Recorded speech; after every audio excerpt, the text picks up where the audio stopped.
আজ পর্যন্ত কোনোদিন মুসলমানদের উৎসব শবে বরাত একটা হিন্দু মসজিদে দেখার জন্য আসলো না। মুসলমানদের উৎসব শবে কদর একটা হিন্দু কোনোদিন চাওয়ার জন্য আসলো না। মুসলমানদের উৎসব রমজান মাসের রোজা একটা হিন্দু কোনোদিন তোমার সাথে সমাজ করার জন্য রাখলো না। একটা হিন্দু কোনোদিন তোমার ঈদের নামাজে আসলো না। একটা হিন্দু কোনোদিন তোমার সাথে জুমার নামাজে অংশগ্রহণ করলো না। তোমাকে দেখার জন্য পর্যন্ত আসলো না।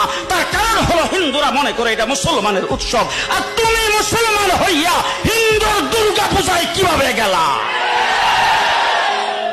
তোমার কি হয়ে গেল? তোমার কি লজ্জা শরম তুমি ধুয়ে ফেলে দিয়েছো? তোমার কি কোনো লজ্জা শরম নাই? লজ্জা শরম নাই? আবার কি সুন্দর বলতেছ, ধর্ম যার যার উৎসব সবাই।